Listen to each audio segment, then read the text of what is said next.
Thank you very much, it's very kind. And it's so lovely to see so many people here today. I'm really, really touched. And thank you to Mark for your introduction, and also thank you for everything that you've done to help me over the years. You're not alone in that. Liz, sitting at the back over there, has been a real tower of strength in explaining things to me as well. And you'd be pleased to know you're both acknowledged in the PhD, and I trust that you'll be in the acknowledgements for the novel as well when that happens. So, but yes, great deal of help that I received. And my aim today is to take you through a range of different processes and directions that I took. As Mark has already mentioned, it's a novel and a PhD. And so I'm going to talk to you today about the processes of the research that I undertook, both physical, geographical, and also use of archive, for example, and the important role that that played.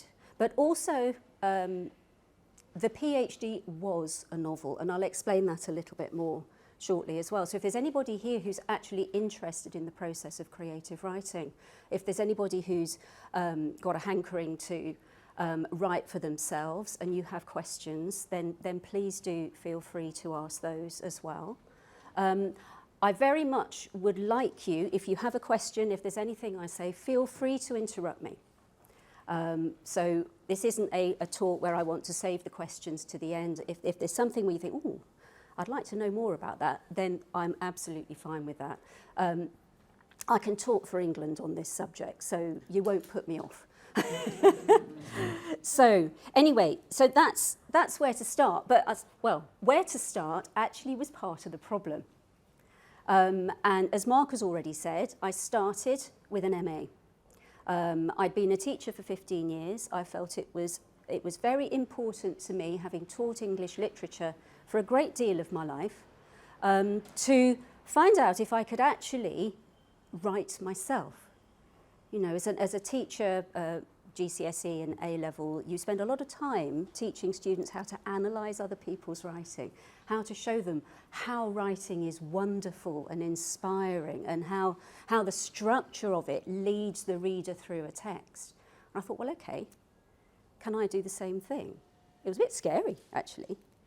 So I applied to do an MA, which was a nice route in creative writing at the University of Kent. And I was accepted onto that course, which was wonderful. And I submitted my ideas, which I shall refer back to my notes in a minute so that I can tell you where it started.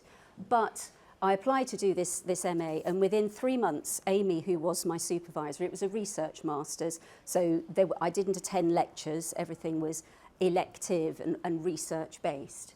And Amy was my supervisor, guiding me through my process. And within 3 months, she said to me, I think you should be doing the whole novel, and I'd like to be your supervisor to do it. Now, people told me that that was quite a big thing, actually, to have your supervisor, somebody come to you and say, I'd like to be your supervisor. It's usually the other way around, and as a PhD student, you're running around trying to find somebody who is willing to take you through the process for whatever it is that you're writing. So I was really touched by that. So that tells you a little bit about where I started in terms of this process of study. But when I originally put in my proposal, I put a title on this slide that says, On the Limits of Knowing. Now that's actually the title of the document that I submitted to go with the novel for my PhD. And so my interest has been quite extensively in the idea of how far can we ever truly know anything? And the use of history, the uses we make of history within our own studies, within our own research. And I've got quite a few anecdotes that I could say about the way that that process sort of plays out. So an exploration for me was on knowing, and that's where I started. I believed that there was going to be a journey of knowledge of self within the novel for the central character, the modern central character. I'd always envisaged a dual narrative novel with a historical part to it. But for the central character, my original idea was that she was going to be on a metaphorical and literal pilgrimage of her own. And I was going to use the Pilgrim's Way. That was where I started. That was what I actually submitted. And so I actually began with walking. And that was, if you like, the first stage. Set out from Westminster Abbey, not all in one go, you'll be pleased to hear, but in sort of 13 to 15 mile sections, and started to walk, because I thought if I can tread in people's footsteps, that's going to bring me closer to them. And it actually sort of underlines the importance of the research process, really. But it also changed things quite dramatically along the way. There's a huge value to good research in the production of a historical novel. I don't know whether anybody here is a historical novel fan. I'm not going to ask you for a show of hands, so don't worry. But there's an amount of research that needs to create something that one of the critics that I was particularly interested in when I was writing said it's the historical concreteness of atmosphere. And so that sense that you enable whoever is reading your writing to inhabit a world and feel completely at home in it, to be able to identify what the people are going through, and at least to understand it, because there's no jarring moments. Now that's a big ask, actually. When you think about it, writing in the 21st century, to try and inhabit not just the geographical location of somebody from the past, but also the way they thought, the way that other people perceived them. All of these things are really, really difficult to convey. But nonetheless, that was a starting point for me, that it was important that the research provided a very, very solid background. So I mentioned the fact that as I walked, pilgrimage was one of my routes. So physical journeying was one of my routes into my writing. But it wasn't the only one. And as Mark has mentioned already, the archive and visiting Kent History and Library Centre and going into that wonderfully air-conditioned search room, which sometimes when you're in there actually gets quite cold. And remembering to take a jacket or a cardigan or something like this, because you might need to wear something. That is, provided you're allowed to take it in and nobody thinks you're going to put something in your pockets on the way out. But so I really loved it in the search room, and I expect there are some people within this audience here who can identify that as well. I found it a great place to write. I found it a wonderful place to engage with the reality of the world that I was creating. And actually being in the archive environment and starting to look at certain documents. Basically, I went for documents that were as old as possible. And I'll fill you in a little more on Mark and Liz's role in helping me with these things in a little while. But I started to look for old papers, and I was fascinated. I'm doing that, not by the touch, we can't touch them, at least minimally, but the sense of a piece of parchment or a piece of vellum, and the shape that the pen made on the page, the stroke of the ink, sometimes fat, sometimes thin as it's flourished. And so all of these things started to come alive to me. And it's probably worthwhile me mentioning at this moment that I am not a historian. And so, in fact, going backwards, I didn't even do history O-level.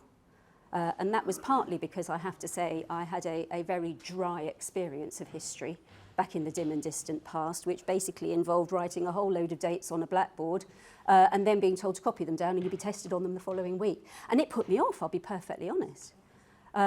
But I love it now, and I have thoroughly enjoyed. I mean, historical novels in particular have been something that I have thoroughly enjoyed.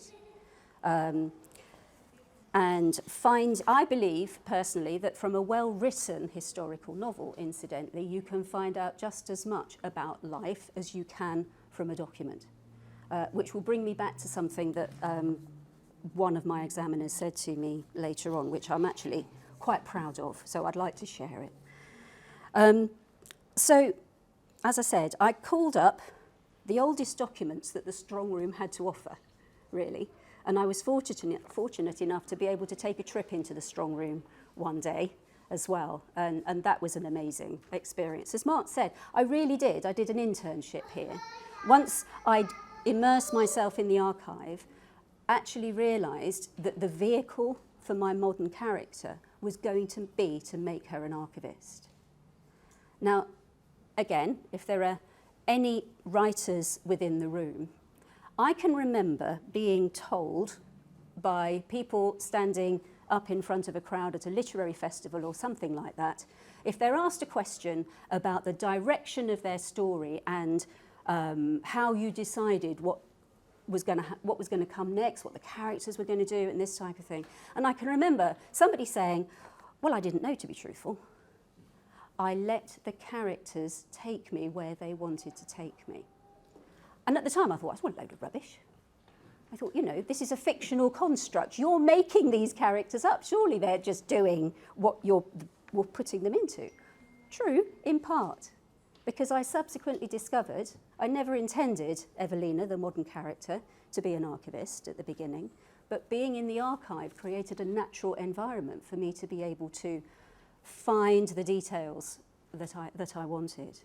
And actually, the research that I did created so much of the plot, which is why I've got one or two documents up here to show you today, because without finding and calling those documents up, there are certain directions that the novel would not have taken because I wouldn't have known about them. And so that was a really helpful and important aspect for me. So I work-shadowed a range of departmental roles. Mark very kindly instructed me in some aspects of court Latin. I'm really sorry, Mark, I can't remember it now, but the words look very nice on the page. But Evelina did have a knowledge of it in the book. Liz introduced me. Archivists don't know Latin. That's not true here, then. Not true here. Liz very kindly introduced me to manorial registers and showed me how this was an invaluable source of supply for talking about the life of a particular manor and the information that we could glean from those about the life of the characters. Now, interestingly, also, Liz, you'll be interested to hear this, but also it provided me with the fact that, of course, there's an awful lot of fines recorded in manorial documents. So-and-so, Thomas, let's say Thomas Wyatt, I'm sure he didn't, I'm sure he was always very, very good. So Thomas, his cow was allowed to go onto somebody else's pasture and there was a fine for that. I'm sure you know what I'm talking about. Now, that presented quite a view of the third estate, the peasantry. And it's often really quite difficult to get beyond that as a view of people living in periods where the feudal system was operating. And as I say, I was going for old stuff here. I was looking for information that took me back in time. And so I began to piece together. I was thinking, hang on. If all we know about them is their fines, what were their lives like? And so that led me in a different direction. And I started to, if you like, wonder how I might incorporate that type of information. So details from documents were used to develop the life of the modern character, but they also led to a number of exposures to things for me that I would not have thought of before. And the second and very important thing that Liz introduced me to was a pastedown. I don't know, I maybe should explain what pastedowns are, for those of you who don't know, but they would be a piece of manuscript taken possibly from a prayer missal, a book which was used by a priest to record the order of the Mass and the responses, etc. It could have been from a work of philosophy, Could have been literally anything, to be truthful. Could even have been Bibles in some cases as well. There are fragments of Bibles. Now, these people were very pragmatic. And there are two ways of looking at it. You could say that come the Reformation, a lot of this material was deemed to be unacceptable. So it was trashed, it's destroyed effectively. But parchment, vellum, were expensive materials. And so the pages were often used to line other books. And so this actually spoke to my interest in the idea of what we know and what we do with history. And so the idea of a pastedown, having had this tremendous value in its own right as the book it came from, probably revered, and then used to line a court book. We have a court book over there, in which we'll have a little look at in a minute, with a story attached to it, which I shall go into as well. But so these pieces of parchment or vellum were used to line other books. They could have just been records. They could have been accounts. They could have been lists of rents, paid and unpaid, and things like this. But they made a very nice insert. They no longer carried to the owner of whatever book they were used inside the value that they had when they were a work of devotion. And so, as I say, that really spoke to where I was trying to go, this idea of the way that we overlay history with a new direction. We make use of it in a way that suits ourselves, ultimately. That could be very pragmatic, as I say. It could be from the point of view of just, well, that's expensive, I'm not going to chuck it away. But it could also just show us that we manipulate things a bit. We change things dependent upon our circumstances and how attitudes have changed. And that was certainly true for me of a couple of different things. Now, one of the other documents that was really important to me was the Twisden papers. And there are a lot of documents within the Twisden paper collection. But one of the documents that I looked at was a small diary dating back to around about middle of the 17th century.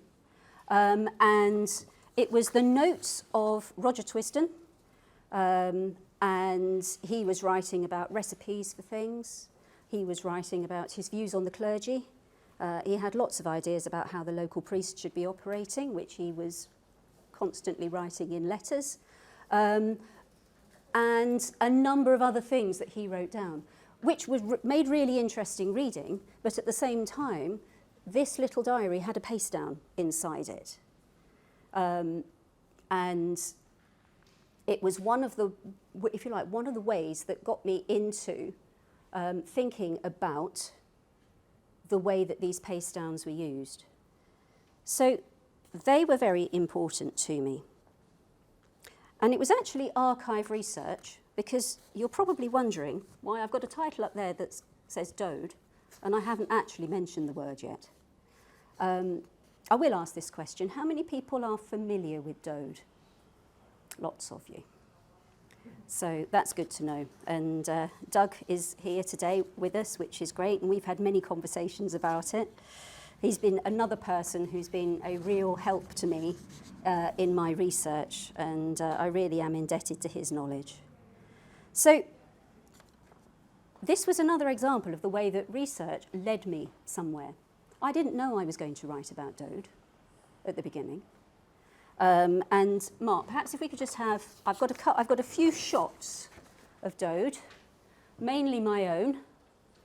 That one is not my own, but I'm fairly certain it's copyright free, because I checked. You can have it anyway. Thank you. So this is the place where the novel is set. I'll give you a little bit of background on it in a minute. Would you like to just run through some of the all the pictures for me? Mark, thank you. So that was my own picture. I stayed there. I did a weekend there so that I could sort of inhabit the place a little myself. Stayed in the smaller of the two lodges, and that was the view from the veranda when I was sitting on the sitting outside in the sunshine. It was certainly a lovely weekend while I was there. So, and that gives you a little bit of an idea of the isolation of Dode as well, for those of you who maybe haven't seen it before. The building stands on a small hill and is surrounded by trees and greenery, and it's a beautifully peaceful setting. Anybody who goes there, I'm sure, would agree that it's a peaceful setting, contemplative, and no noise of motorways, and only the odd Spitfire. Thanks, Mark. So this is another view. So again, I just wanted to sort of give you a sense of the tranquility of the place, really. There are some standing stones down there. If you want to know about those, you can ask Doug. Yes, and just the sense of a rise behind the land, and as I say, you just feel completely enclosed and at peace when you're there. But I discovered Dode in a very strange way. I didn't use just Kent History and Library Centre for my archive, sorry guys, but I did also use a couple of other other things which I accessed largely online, to be honest. And one of those, through the Rochester archive, was another list of, it was plaintiffs in court, people who were asking for fines and for people to be sued for non-payment of something and this type of thing. And one of the people who was asking for his complaint to be heard was a gentleman called Geoffrey of Dode. And I've never found anything else about Geoffrey of Dode. It was almost one of those passing things, to the extent that I sometimes wonder whether I even made him up. But he brought me to Dode because I thought, oh, Dode, I know of Dode. In actual fact, my son-in-law used to be in a band, and they wrote a song about Dode, and that was one of the ways that I knew it. And I was interested by that fact. I just thought, oh, that rings a bell. And the other very key thing for me, you know how sometimes something really resonates with you. So Dode, I knew of the name, and it really drew me to it. But the second thing, Geoffrey, was my father's first name. He was never known as Geoffrey. Everybody called him Trevor, but he was Geoffrey. And those two things together led me, serendipity we could call it, led me to a point of decision. I thought, this is where I want to go. And so that led me into looking for more archive material. I was back here calling up anything that I could to find out about Dode. There is very little information, which is very interesting because from a novelist perspective and a story weaver like Doug, it enables us to weave a story around a place and think, well, it could be like this. But there is very little information, as I say. And I found one document which, I'm not sure if it's the next slide, actually. It's not the next slide, but the next one's the internal. Oh, the internal, thank you. It's a bit blurry, that one. It was, again, I was trying to find something that I was allowed to copy because my own pictures were woefully inadequate. And but yes, if you move on to the next one. So I just scanned, this is a photocopy, but the original document is literally 3 hand typed back in the days when people typed things on typewriters. And it's entitled Dode. It was in a folder with other items to do with Paddlesworth, parish of Paddlesworth.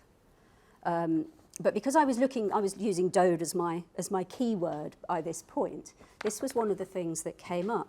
And it told me about the fact that I think it was in 1953, and it was talking about this two enclosures of arable land situate at Wrangling Lane in the parish of Paddlesworth, known as Dowds, Dode as we know it now, with the ruins of the ancient chapel thereon, containing 7 acres, 0 roods, 0 roods, 37 perches, with possession, dating probably from the 12th century. We can sort of date it fairly accurately, based upon the fact that it doesn't appear in Domesday, but it is mentioned, is it 200 years later or 100 years later, I think, in Textus Referensis, that's right. So we know that it wasn't around, as I say, in Domesday. And at this point in time, it was bought by a gentleman called George Arnold, and it was pretty well a ruin.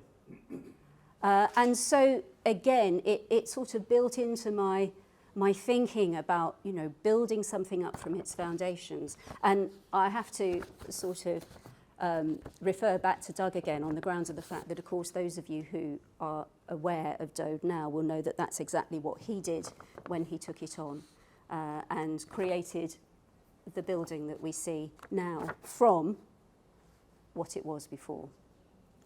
So I found Dode, and little by little, I moved into its story. And so, as I mentioned before, there's nothing there now but a church. And deconsecrated in 1367, that's the right date, isn't it, Doug? Because I'm not looking at my notes, thank you. And it was deconsecrated in 1367, but I think it was in around about 1352 that they said that poor Dode had no more registered inhabitants. There was no congregation at the church. Now, the Black Death, 1347 to 49, was sort of 48, 49 really, was the high point. And so it was a fair leap to make an assumption that Dode could have been a plague village, a village that was actually wiped out completely by the Black Death.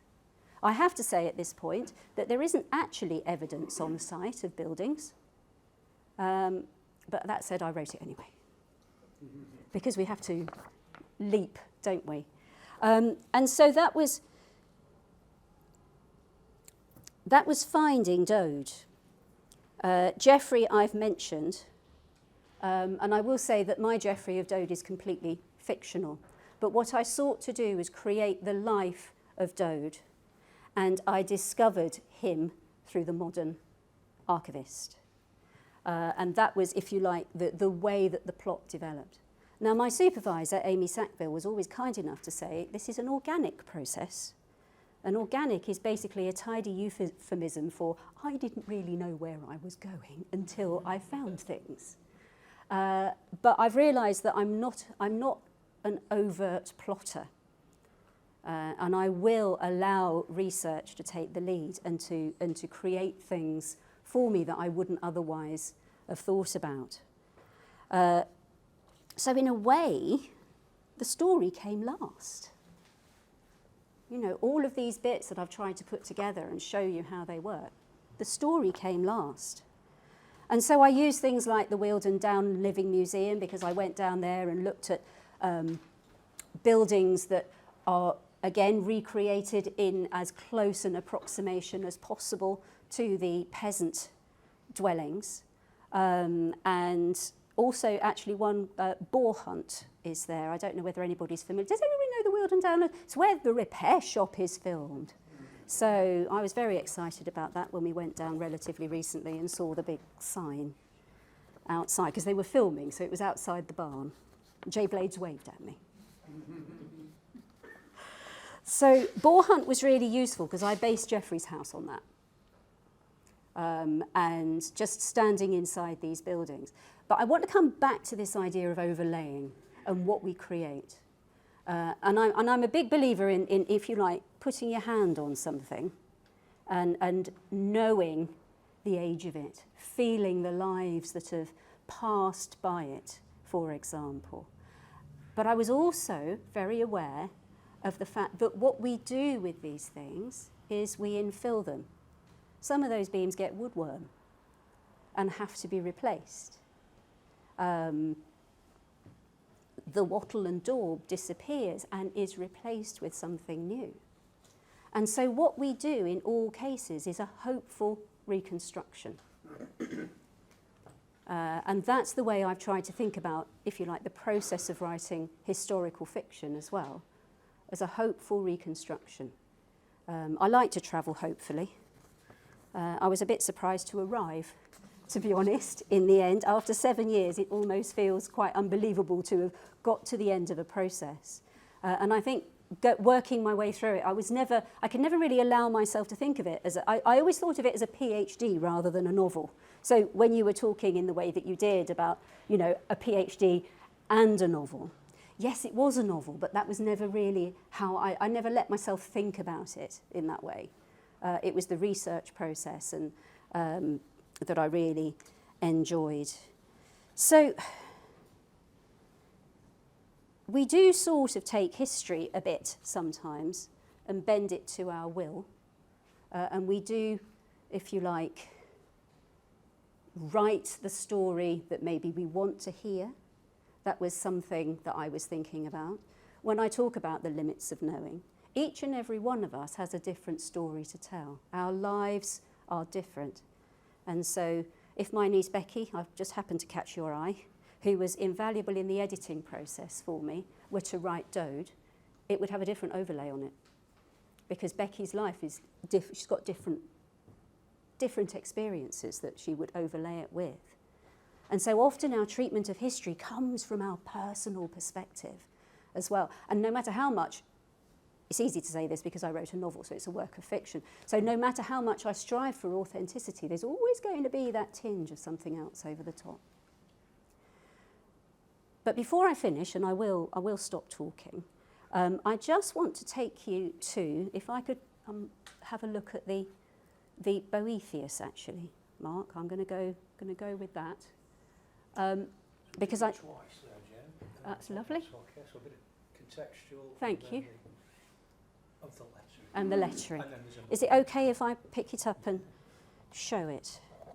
Now, there's two documents here. I probably won't pick that one up and show you, but I do want to show you this. Inside here is that. Now, the large brown folder on the desk is a court book relating to the manor of Cuxton, and it contains rents, tithes, records, accounting, and all of that type of thing. And it was one of the things that I called up in my early stages of research. And I was very interested in it. As I've mentioned earlier on, I was very interested in, if you like, the artistic shape of the writing on the page as well. But when I called it up, Do you want me to show it? that one. Yeah, do you want me to? Yep, that one. It's this one, isn't it? Yes. So when I called that document up, it said with a pastedown fragment inside it. And where Mark's shows, it's been restored in a very, very detailed way. I spent quite a bit of time with that document, actually. But there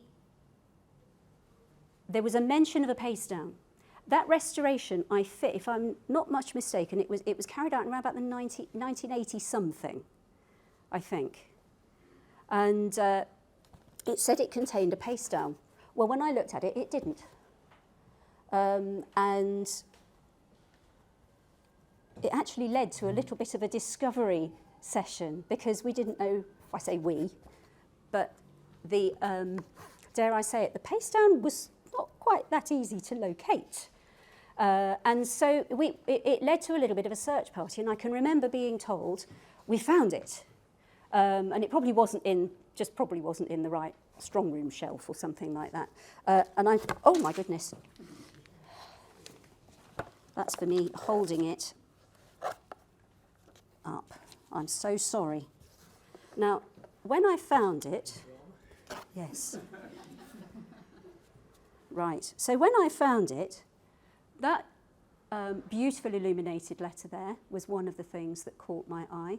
It's a fragment from Boethius's Consolation of Philosophy. I'm not going to take you into the details surrounding that. But this was a wonderful opportunity. I'm not going to open it because I feel nervous enough about the fact that I've just dropped it on the floor.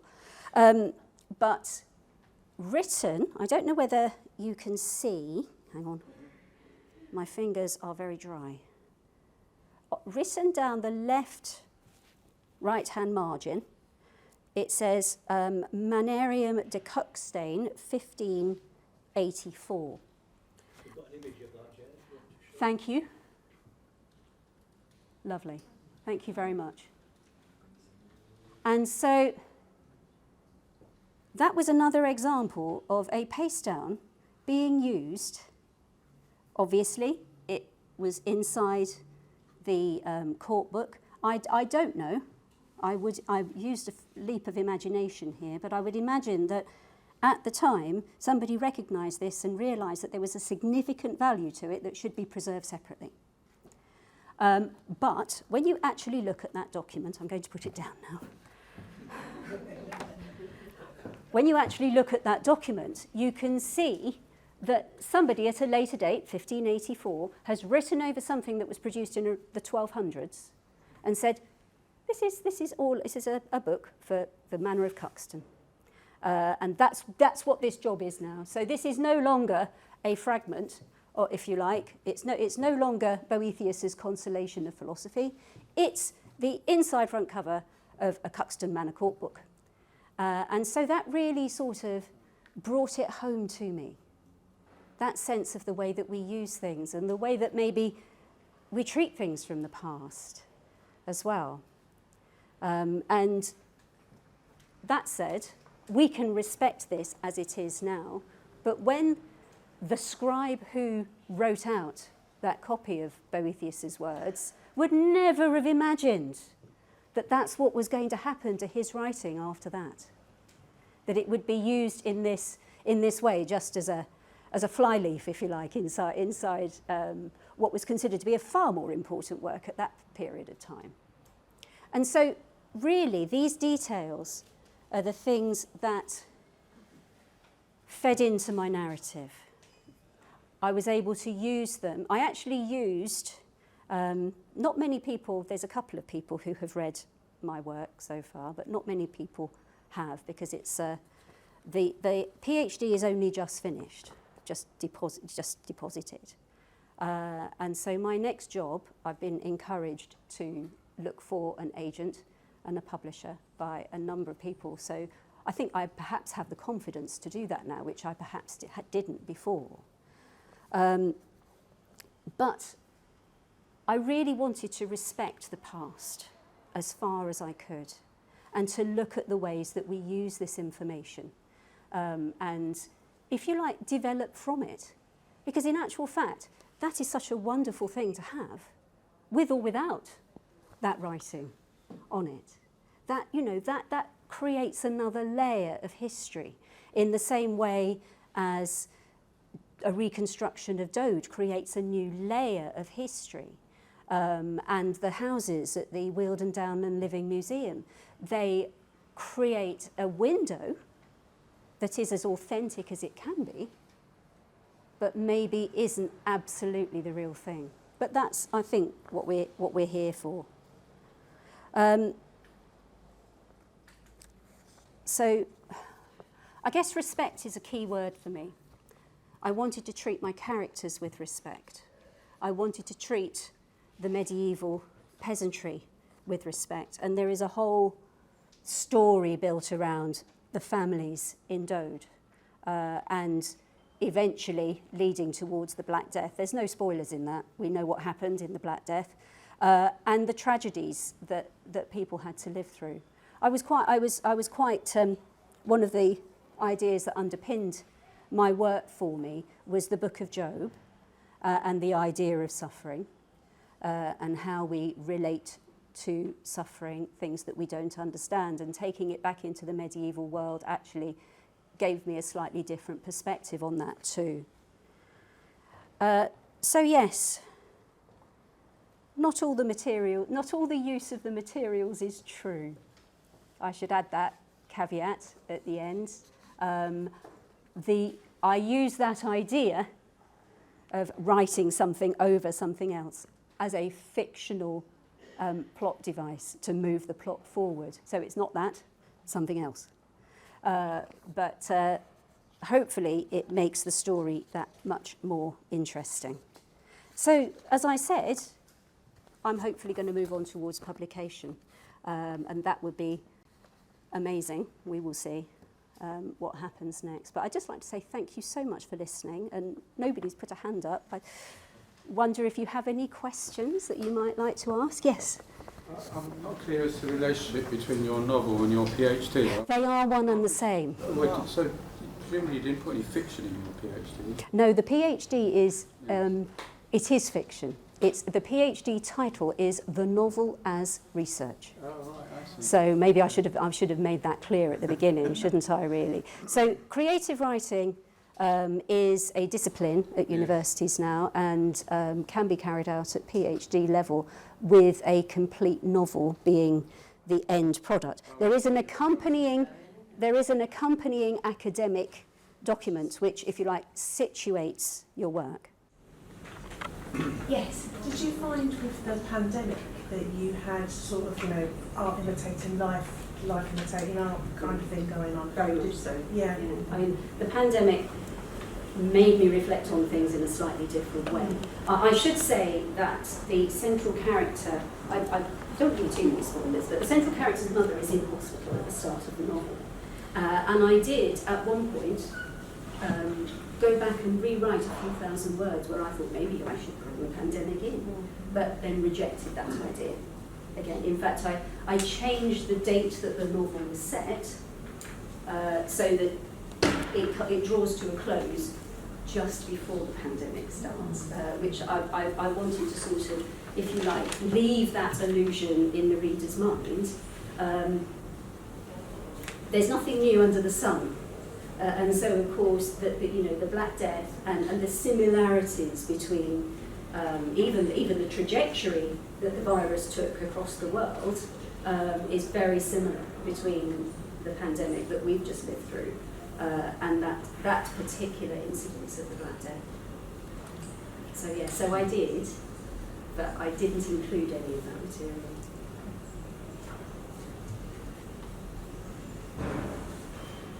Liz?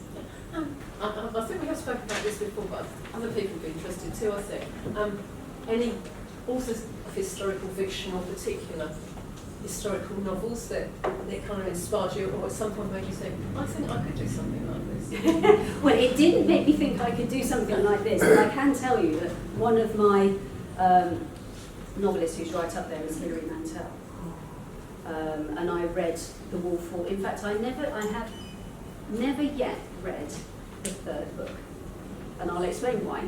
It's basically because I was so invested in Thomas Cromwell, and it's a little bit like the Black Death, isn't it? You know what's going to happen. That's the thing with writing historical fiction. You can't get away from these fairly major things that are going to happen. And so I knew that in the third book he was going to be executed.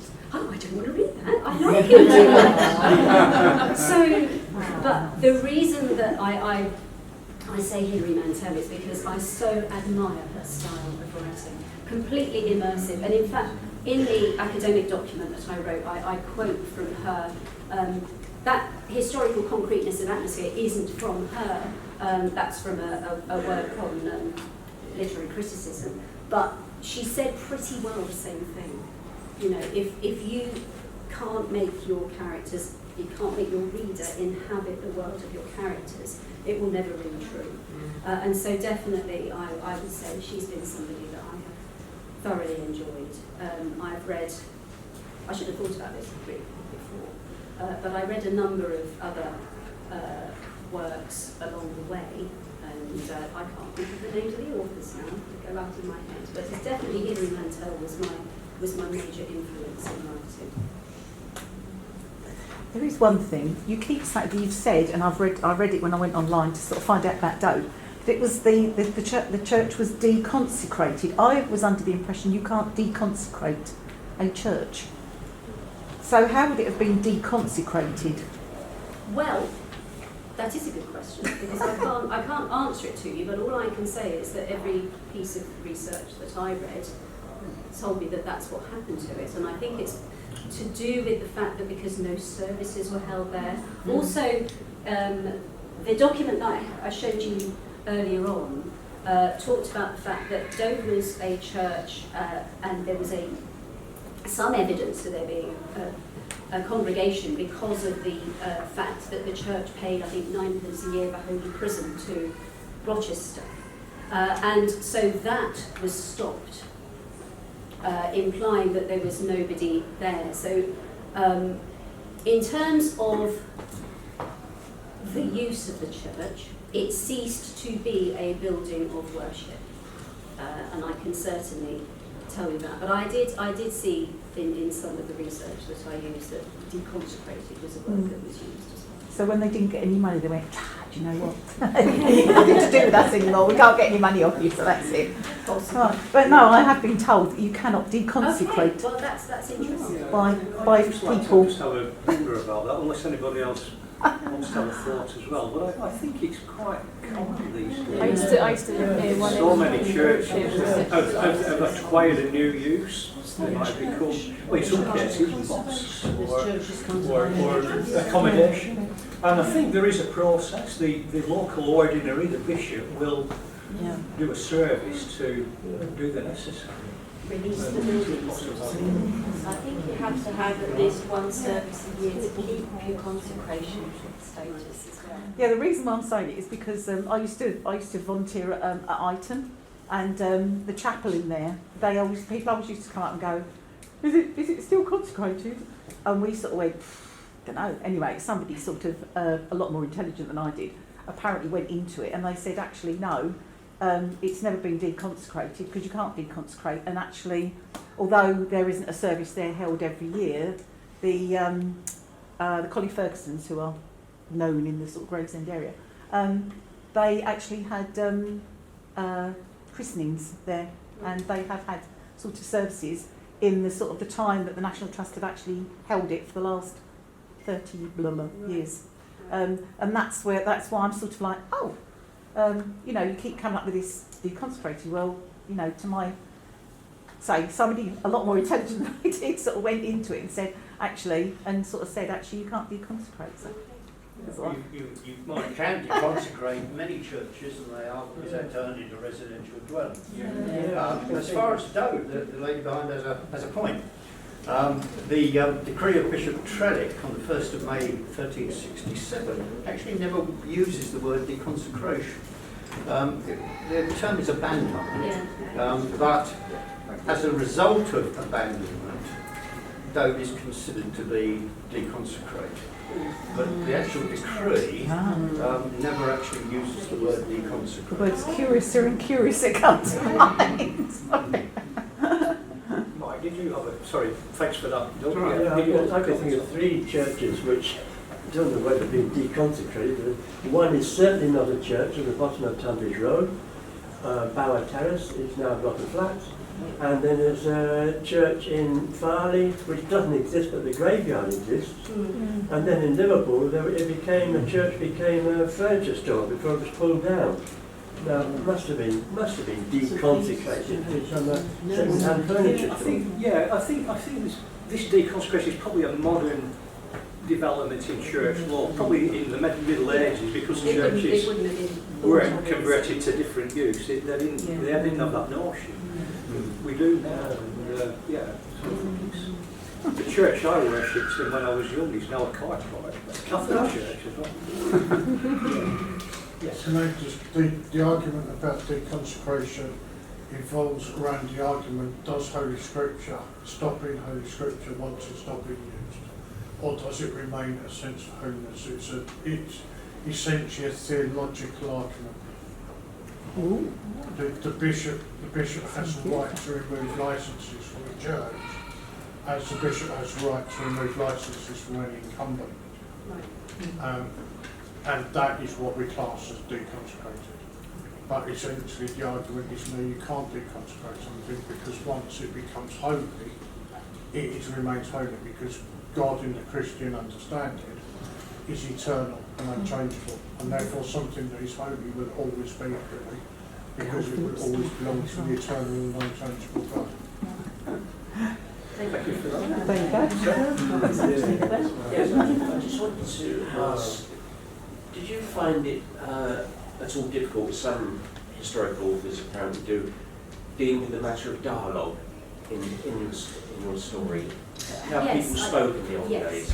Yes, it's actually very, very difficult to, you have a fine line to tread between making it sound twee, for want of a better way of putting it, and creating a sense of realism. There were a couple of things I did.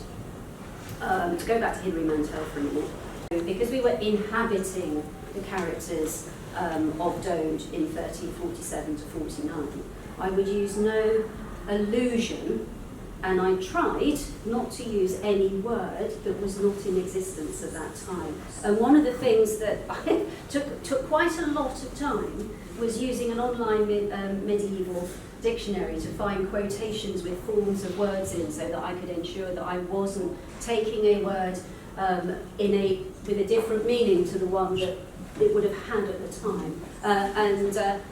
I had one thing as well. My second supervisor pointed out to me that the word tattoo was not introduced until after that point, and I'd used it as a metaphor. So that was one of the things that I'm trying to do. But also, I didn't go out of my way to use the syntax, the word order of people of the time. I didn't try to reflect too much William Langland and Geoffrey Chaucer, for example. I wanted it to be readable as well, but I did try and make sure that the vocabulary I was using was accurate. Oh, pleased about that. I remember there was a TV film some years ago about Tutankhamun, where one of the characters says to another, "You'll be okay." Really put my teeth on it. I promise you I never did that at any.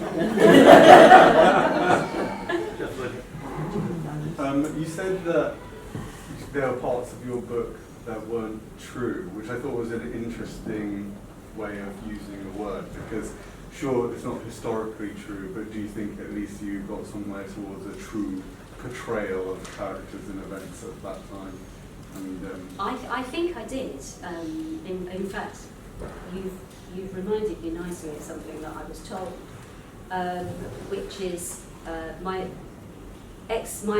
internal examiner. So he works at the University of Kent. He was the lead examiner. He's also a specialist in medieval history. Honestly, I was terrified because not being a historian, being a student of literature, I thought to myself, you're going to say, well, you know, it's a nice story, but they wouldn't have done this is wrong, this is, etc., etc.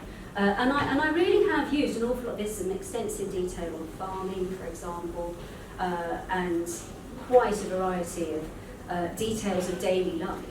And when I had my viva voce at the end, the oral examination, which if anybody's been through it, it's quite a grueling experience, where you defend your thesis.